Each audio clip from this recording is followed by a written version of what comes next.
নিজস্ব এলাকার কসমেটিকের দোকানে গিয়ে যে এত বড় বেজ্জতি হতে হবে সেটা জীবনও ভাবিনি। আর স্বপ্নেও যদি দেখে থাকতাম, আগে থেকে একটা প্রস্তুতি নিয়ে থাকতাম, এত বড় বেজ্জতিটা হবে কপালের মধ্যে লেখা ছিল, আমি জীবনও ভাবিনি। চলুন দেখে আসি কি ঘটেছিল আমার সাথে। আসসালামু আলাইকুম। আজকাল আমার বেদনার কথা আপনাদেরকে আর কি বলবো, কি এর মধ্যে যে আসি আপনারা বুঝতে পারবেন না। কোনো রকম কষ্টটাকে মেকআপের মধ্যে চাপা দিয়ে নিজেকে একটু চকচকা করে নিতেছি, না হলে আবার পাড়া প্রতিবেশী শুনলে যে কোনো কষ্টের কথা আরও সুযোগ পায় বসে।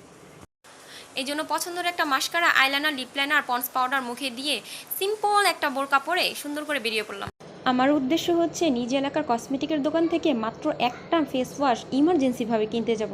এখন আপনারা আবার বলবেন ইমার্জেন্সিভাবে কি ফেস ওয়াশ কিনতে যাওয়ার কি হলো।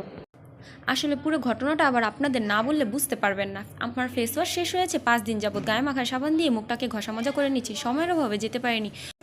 আমাদের ঘরেরই একজন সদস্য কোনো এক কথার প্রেক্ষিতে কথা উঠেছে, অনেক গর্বের সাথে বলতেছে সে নাকি প্রতিদিন ওয়াশরুম থেকে বের হওয়ার আগে ভালো করে 3টা সাবান দিয়ে হাত ধুয়ে বের হয়। এটা কোনো কথা?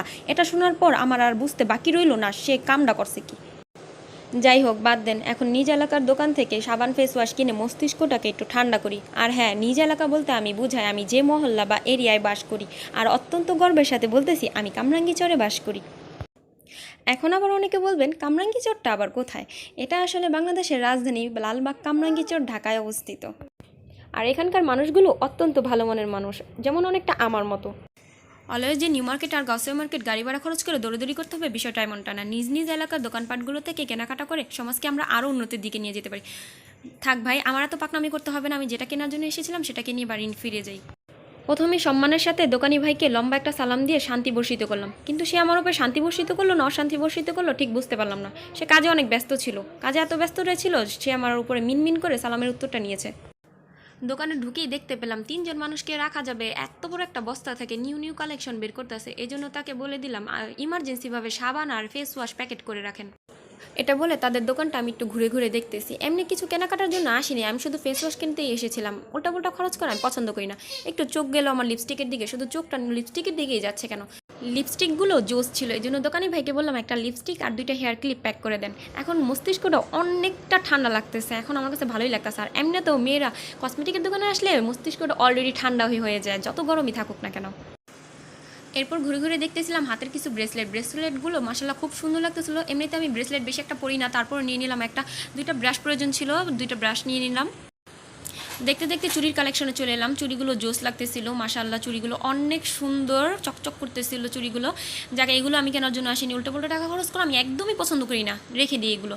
আমি তো শুধুমাত্র ফেস ওয়াশ কেনার জন্য এসেছিলাম। চুড়িগুলো নেওয়ার সময় সুন্দর করে নিয়েছি, কিন্তু রাখার সময় রাখতে পারতেছিলাম না। কসমেটিকের দোকানটা যতই ঘুরে দেখতেছি ততই আমার মনে হচ্ছে এটা আমার প্রয়োজন ছিল, ওটা আমার প্রয়োজন ছিল, আমার কাছে এটা নেই, আমার কাছে ওটা নেই। এটা কি শুধু আমার মধ্যেই দেখা দেয় না অন্য সবার মধ্যেই দেখা দেয়, আমি সেটা বলতে পারি না। এই সিমটমটা আমি প্রায় সময় ফেস করি। শীত চলে আসতেছে, ঠোঁট ফেটে গ্রীষ্মের মাটি হওয়ার আগে একটা ম্যারিল প্যাকেট করতে বললাম। এরপর চলে গেলাম ওই যে চকচক করতেছিল চুড়িগুলো, ভাইয়াকে বললাম একজোড়া চুড়ি বের করেন। হাতে দিয়ে দেখলাম মাশাআল্লাহ চুড়িগুলো অনেক সুন্দর লাগতেছিল, এই জন্য বললাম একজোড়া চুড়িও প্যাকেট করে দেন। এরপর ভাইয়াকে বললাম একটা সীসা তেল বের করেন। সীসার তেলটা হাতে নিয়ে দেখলাম মহিলার চুলের ভারে আমি তেলটা উঁচু করতে পারতেছি না। এত গোছা চুল দেখে কার না লোভ লাগে, আমারও ইচ্ছা করে এই তেলটা ব্যবহার করে চুলগুলোকে কালো ঘন গোচ্ছা করে ফেলি। এরপর দেখলাম একটা ফাউন্ডেশনটা আমার শেডের না, এই জন্য রেখে দিলাম। এরপর বললাম শীত কামিং সুন ভাইয়া একটা লোশনও বের করেন। এরপর লোশনটা দেখলাম, লোশনটা আসলে আমি কখনো ইউজ করিনি, এই জন্য কনফিউশনের মধ্যে ছিলাম। যাই হোক, আমি আবার এত কেনাকাটা পছন্দ করি না, এই বললে ভাইয়াকে প্যাকেট করতে বললাম। এরপর চোখ ঘুরাইয়া দেখি ব্যাগের মধ্যে হ্যাঁ লুটপাট টানাটানি পড়ে গেছে। এই কী অবস্থা, আমি তো লজ্জাজনক অবস্থায় ফেসটাকে নিচের দিকে করে রাখছি। এরপর দোকান ভাইকে মিনমিন করে বললাম ভাইয়া 2টা জিনিস রিটার্ন করে বাকিগুলো প্যাকেট করে দেন।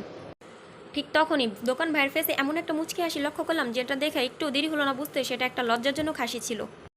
বেজ্জুতি রে ভাই বেজ্জুতি, আমি তো এসেছিলাম মাত্র একটা ফেস ওয়াশ কেনার জন্য, কেনাকাটায় এতই ব্যস্ত হয়ে পড়েছিলাম যে ব্যাগের পরিস্থিতির দিকে চোখ ঘুরাতে ভুলে গেছিলাম। এ থেকে বড় ধরনের একটা শিক্ষা পেলাম। আজকের ভিডিও এ পর্যন্তই। কামরাঙ্গীচরের কোনো বাসিন্দা যদি দেখে থাকেন তাহলে অবশ্যই কমেন্ট করতে ভুলবেন না এটা কোন মার্কেটে এসেছিলাম। আজকের মতো আল্লাহ হাফেজ, আসসালামু আলাইকুম।